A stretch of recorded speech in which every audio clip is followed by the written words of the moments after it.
This is the Swede Speaks. So, did you hear about the latest? That Swedish Vikings were Muslims? Or at least that they were wearing fabrics with the word Allah, which would hint to them praising Allah, maybe being Muslims. Did you hear about this? Well, there are people who have heard about it, not only in Sweden, but it even reached the international news outlets. The New York Times wrote on October 14, Allah is found on Viking funeral clothes. Let's see what it says. The discovery of Arabic characters that spell Allah and Ali on Viking funeral costumes in both graves in Sweden has raised questions about the influence of Islam in Scandinavia. Apparently, this was found by an archaeologist, a textile archaeologist at Uppsala University, named Annika Larsson. Uppsala University, by the way, is the oldest university in Sweden, a pretty prestigious one. But let's move on here.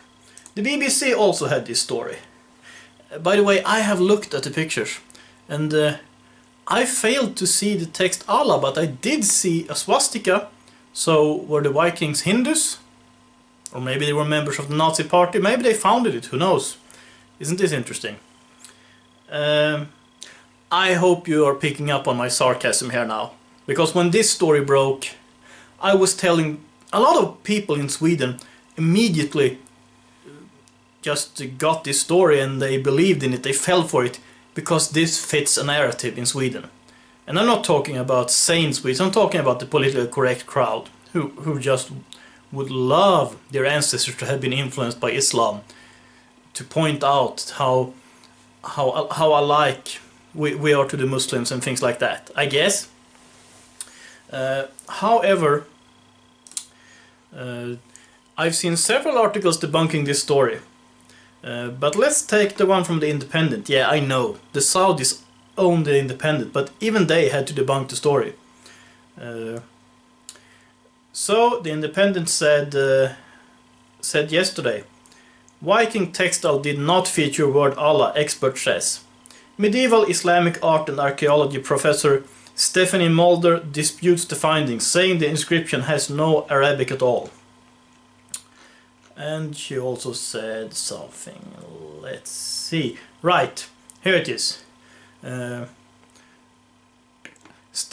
Stephanie Mulder, a professor from the University of Texas in Austin, said the error stems from a serious problem of dating. She claims Kufic script did not occur until 500 years after the Viking Age.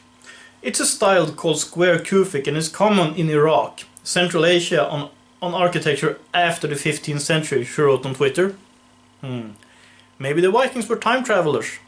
Maybe they had contacts with Persia and Central Asia, who knows. But to me this looks like they didn't only make a hen out of a feather. They made a hen house out of a feather. And this story was pushed all over Swedish Facebook and in Facebook groups about Swedish history. And when someone I know objected to this and saying that actually this doesn't seem very plausible, she was accused of having an anti-Islamic agenda. No one else questioned. They were all like, yeah, of course the Vikings were influenced by Islam, why wouldn't they? And things like that. Where is that critical thinking that the left loves to talk about? They swallow the fake news just like that because it fits their narrative. Isn't that interesting?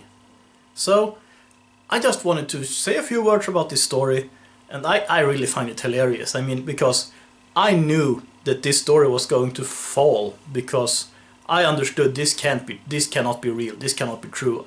I mean, I just knew it. So this is really hilarious. But the sad thing is, I don't think the left is going to learn this time either. So that's really all I have to say about this right now. So, until next time, have a nice day and God bless.